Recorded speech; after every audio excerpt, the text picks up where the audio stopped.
boys and I weren't here because we went to a baseball game in Atlanta. And we saw my favorite team, the Texas Rangers, take on the Atlanta Braves. And so they come here every other year. They play each other every year, but like next year, Atlanta will go to Texas. But this year, Texas came here. So I don't have very much chance to see them in person, so we went. But that is why we have the title for today's lesson is the National Pastime. And so when you hear that, what is the National Pastime? What do you think of? Baseball. Baseball. Some people say baseball, and that's good because that's what it is actually.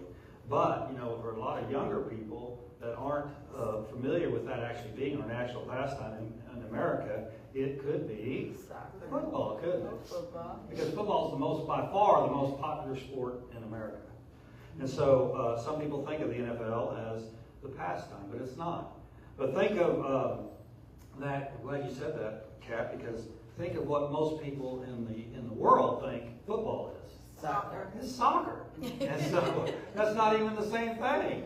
And so when we think about it, and soccer is by far the most popular sport in the whole world. But in the United States, it's by far football. In fact, soccer, the World Cup, the FIFA World Cup that was just ended here, which how many people, did anybody watch that? Watch it, yeah. I watched it. Some people, I did because, and I'm not really a great soccer fan, although the boys played one year and I helped them. So I learned a lot about it because I didn't, and that's what usually prevents us from doing anything because we don't know about it. Right. I mean, it's foreign to us, meaning not familiar, and so we don't take the time really to learn it or anything. But anyway, I kind of learned about it a little bit when I was helping the boys, and then during the FIFA, they can't say it, because I always want to say FIFA, but it's FIFA. And so during the FIFA World Cup, it was interesting. We all three of us, the boys and I, had ended up deciding to pick a player, or we already knew him actually. But so I like Messi, and the boys like Rodrigo. And so Rodrigo's, and it makes sense because Rodrigo's a lot younger. Well, quite a bit. You know, Messi's at the end of his career. Actually, a lot of people think he should have left already. But anyway, he made it to the finals. Messi did. And so it was fun to watch all that. And we were all of us were having fun on saying their names like they do in the soccer world, which is fun. But, you know, last week we had, and I didn't know it because he was sick the day before, but we had, the Texas Rangers had one of their best pitchers pitching the game we went, Nathan Eovaldi. And he is a real good pitcher, but last week he let him score too many runs and like home run. And so Texas ended up losing, but the home team, Atlanta, won. Yay. But, no, not they won 2 out of 3, which is fine. We're still in first place, and so is Atlanta. So anyway, he usually does a real good game or a real good pitching performance about shutting the other teams down. Well, in fact, like that game, the Braves ended up scoring, I think, 7 or 9 runs, and we only scored 4 or 5 because we left a little bit early. But like yesterday, Eovaldi, it was rotation. He came back and pitched again. He only let the other team score 1. And they're the White Sox, which they're in first place too. So they were all tough competition, but you can see sometimes it goes your way and sometimes it doesn't. Sometimes you have your best stuff and sometimes you don't in sports and in life too, really, when we think about it. I mean, there have been different times in your life where you have had responded to something that's happened in your life and you're good with that. You know, it was a good response. I'm happy I responded that way. And sometimes you respond and you're not too happy. And extremes would be something like you're real nice to somebody, and the other extreme would be you get mad at the whole situation, and it really usually doesn't even have anything to do with that situation.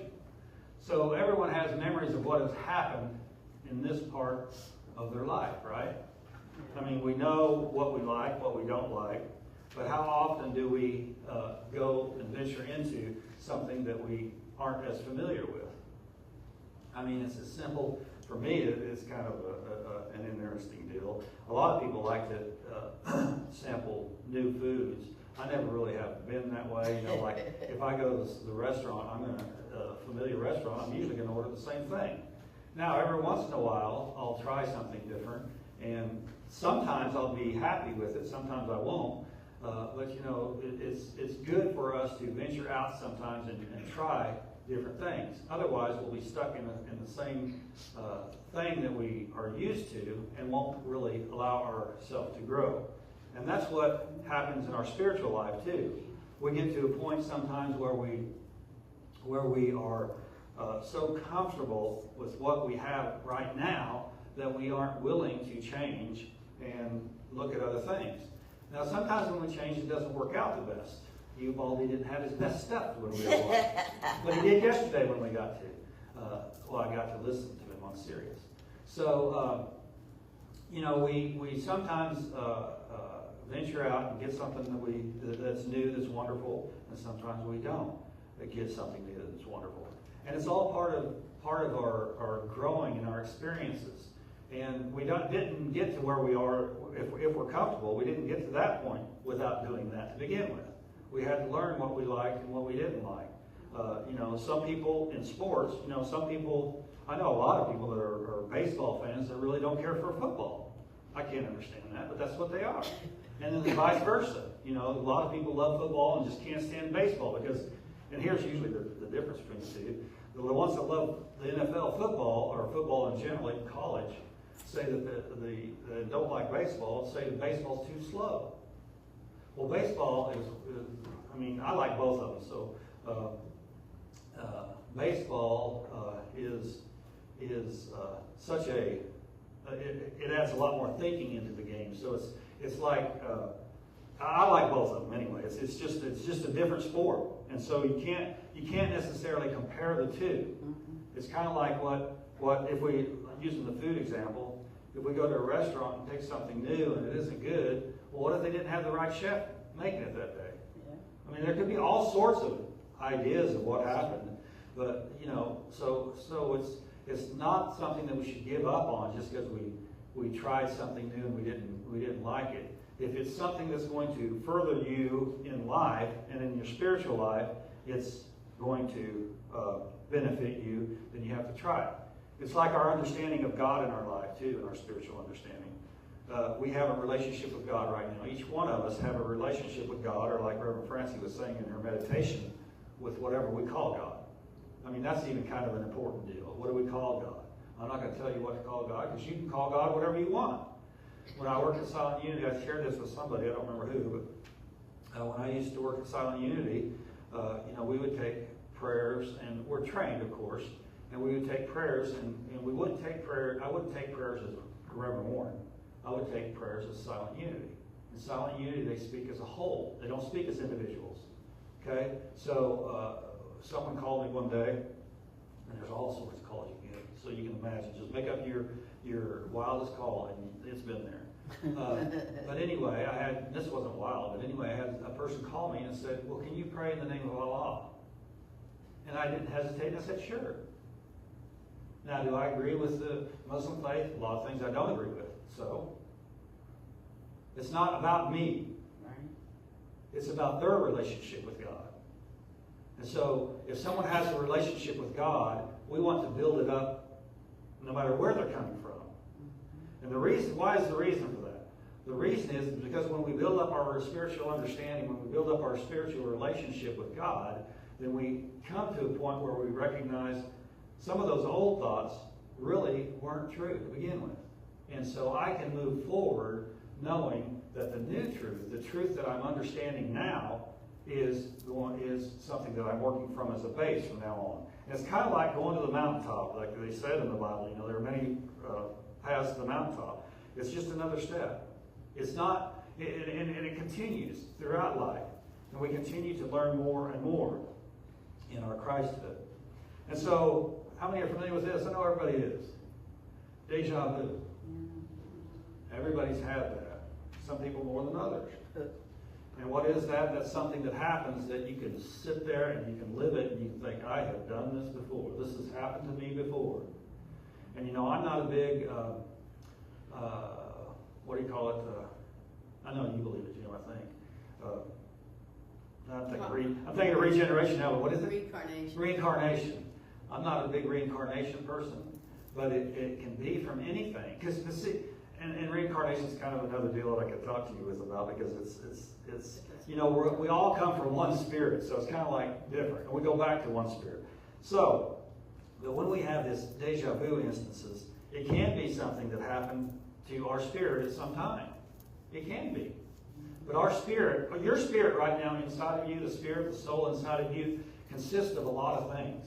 It's not just, and that's where we get, that's the only hang up really as humans we get sometimes, is because we have free will, is we get stuck on thinking that it's about me. It's all about me. And it's not about you. It's you are part of the whole. And even though it's like, I'm going to use the old example, you're a drop in the ocean, and the world, the universe, God is the ocean. Well, that drop isn't any less than the whole ocean, but it's not the whole ocean. So you can't allow yourself to get stuck in it. And I'm not saying it's bad to be all about me, because you have to understand how you're growing and everything, but you can't let it be just because it's going to prevent you, it's going to stunt your growth if you stop and think it's just all about me. And so, from Zechariah 4:1 it says, "Then the angel who talked with me returned and woke me up, like someone awakened from sleep." That's what happens. This is an example. This is a quote from the Bible that is explaining how our spiritual growth works. Sometimes we'll learn something new in our spiritual understanding, and we'll think, and it'll be like, wow, why didn't I see that before? How have I been blind all this time? And it's not that you've been blind, it's just that you are ready to receive that. And it could be, believe it or not, it could be something that you've received before in this physical lifetime. And yet you aren't exhibiting it now in your present time. And that's okay, but you're ready to accept it now and live from it again. And so don't allow yourself to fall asleep and stay asleep. Allow yourself to be woken by the Spirit of God. And what is that? How does that happen? Well, it happens by being open to the Spirit of God more. And how do we do that? Well, we pray, we meditate, and we open ourselves up to that. And in our everyday life, one of the key things to do is be positive. And I'm not saying that just in a Pollyanna way. I'm saying it as being positive in your life. You're whatever happens, I don't know an example in life, but if something happens that you don't like, well, take a different path on that. If someone offends you or something, well, just back off, remove yourself from the equation. Don't allow yourself to be hurt by it. Allow yourself to understand that person can be in a situation where they don't, we don't know what they're going through right now, and they're just lashing out, right? Which all of us have been there, either as a kid or as an adult. It doesn't make a difference. We've all been there before, where we just lashed out because of whatever's going on in your life. And that's one of those things that I said at first, is we can look back at it and say, gosh, I wish I would have reacted differently or responded differently. But it's interesting, it's important for us to know what we're coming from and what kind of situation we're in. So, be aware of what we're doing. Charles Fillmore wrote it like this: awaken faculties of mind that have been expanded until they function in harmony with divine mind. Now, the other way to, and of course learning is the way to do this, is to continue to be open to the ideas of spirit. But what he's talking about here is the faculties of mind, which are all around us in this room right now. These 12 powers. Reverend Francie and I had to learn these. She went more in depth. This is one of the examples I'm using. She went more in depth into the 12 powers than I did. She really enjoyed it. I enjoyed it. But I enjoyed it because I had to get it right to get through the course. And that's what I'm talking about. Some things you have, like in school, you have to learn some things. Sometimes you may not like the subject, you may not like the deal, but you have to learn it to get a good grade, don't you? Yep. And I had and I don't know if I've told this story before, I had an instructor in, I think it was undergraduate still. And yeah, it was. It's business law. And he was going to retire. And he did it, though, before his last season. He had a lectern like this. And he made everybody that was in the class buy a recording device and put the microphone up here. It's like he was at a press conference every day. Oh my goodness. Put your microphone up here and tape what he was saying, which was fine because he required you to answer the questions on the test verbatim of what he said. So you needed that recording. But people teach different ways, and we learn different ways. And so when we're talking about the 12 powers, like I said, Reverend Francie, I think you enjoyed it because you really did a good job on it. You went pretty heavy into it. I love them. Yeah. And so... that's how you activate the Christ within you. Yeah, You should I know. love them. I know. That's how you activate the Christ within you, she said. But all these things, each one of these banners here, they have a little explanation here of what they are and what they mean. 12 powers that Reverend, Charles Fillmore. thank you, Charles Fillmore created, is a part of us. And they represent a disciple, a color, and a theme, essentially. So if you want to, you can read those and learn how those are all a part of your body. Because we exhibit all those at different times in our life. So we have to be open to learning more about the 12 powers. And there's I don't know if they still use that or not, but it was pretty good. They don't. Oh yeah, how they don't? No. This is how we had to, at least I had to remember it, because I had the older teachers. But anyway, flip, Jews, rouse is what we had to say. And that was an acronym. It doesn't make any sense, but it was an acronym for the 12 powers. Right. And so I had to, that's how how I memorized the 12 powers for myself.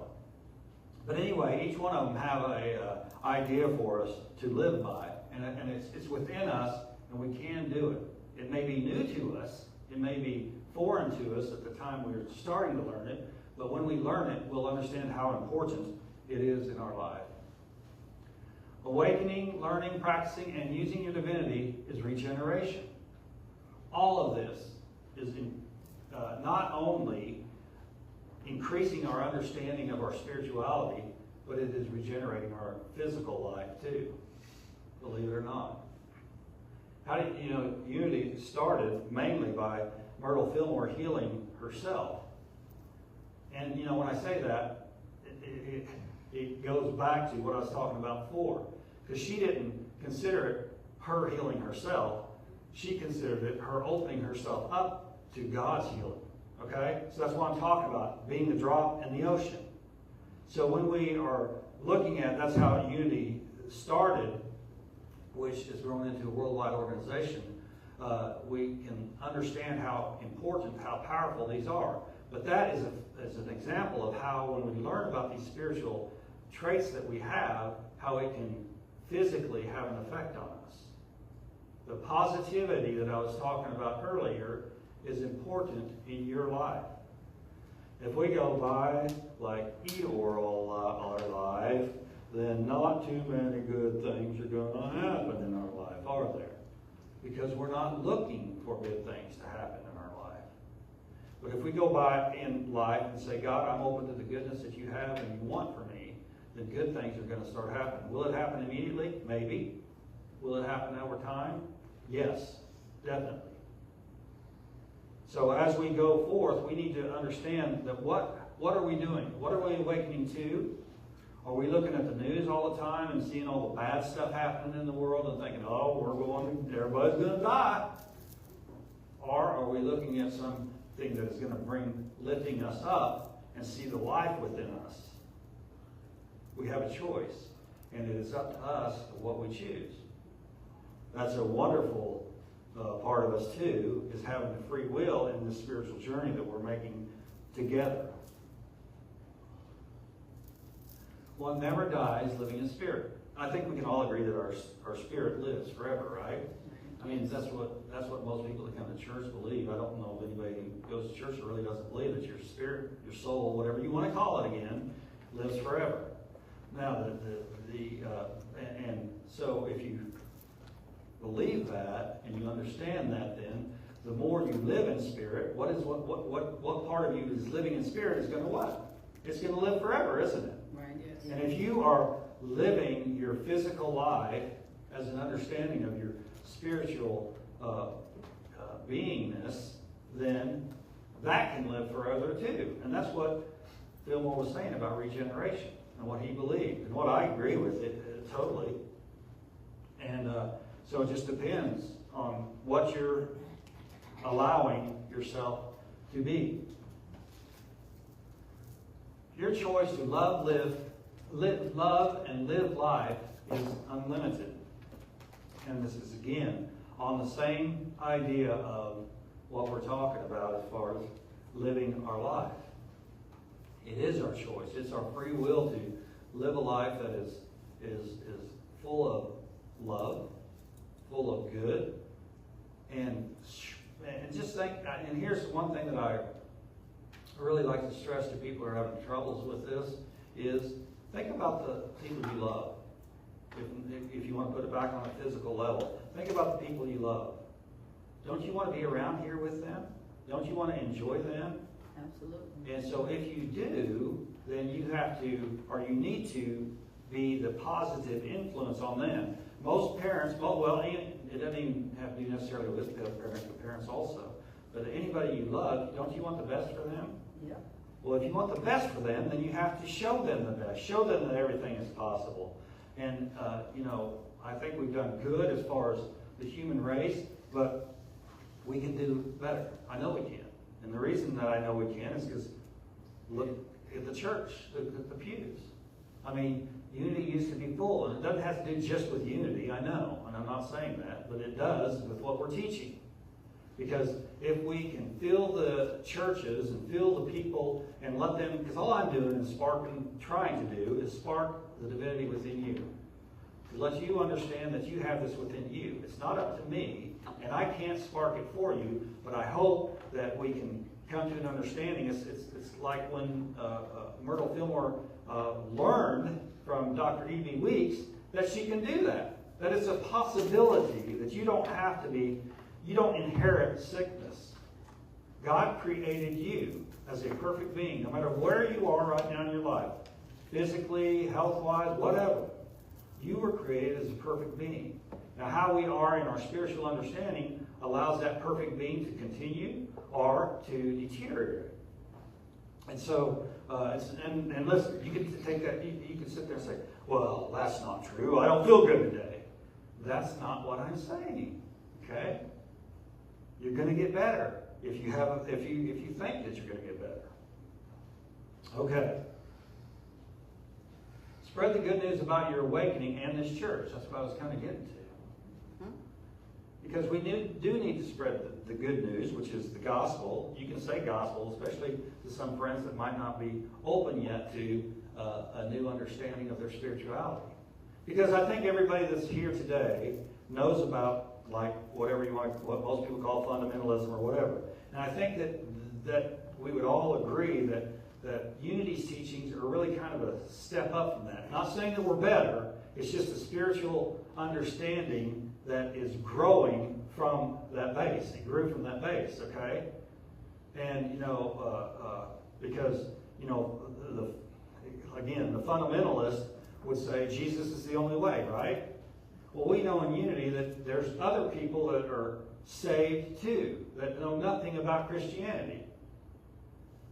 And they're going to go to heaven just like us. But you have to learn that. So it's like the restaurant trying something new. If you're talking to somebody from that ilk, you can't scare them away like, oh yeah, we're all going to heaven, just come on to our church. And maybe that would work for them, who knows? But they have, if what they're getting on Sunday morning is not serving them as far as their spiritual growth, say, hey, you know what? I think I go to church every Sunday and I feel like I'm growing every Sunday because of what I'm learning about myself.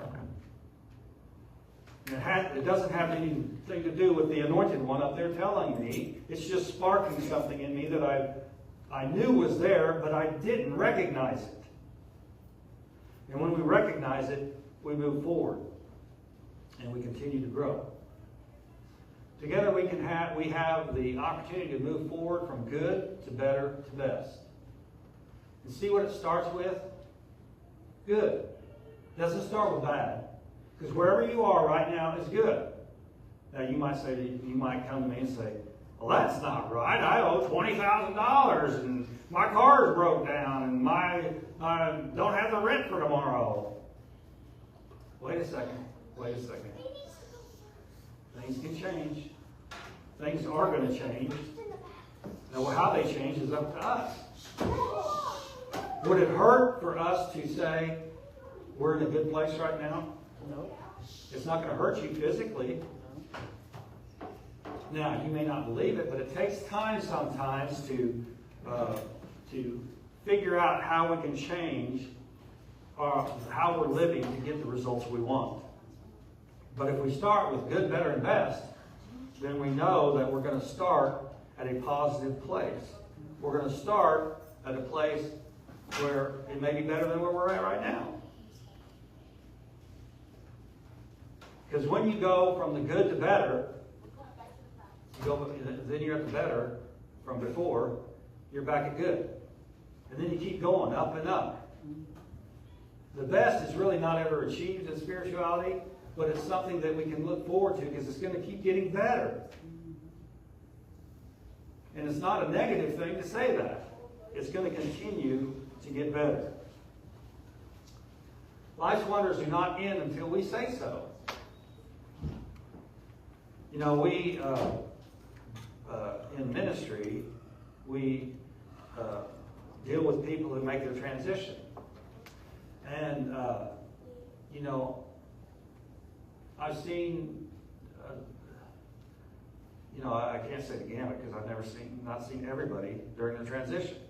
But I will say that I've seen a wide variety of people making their transition.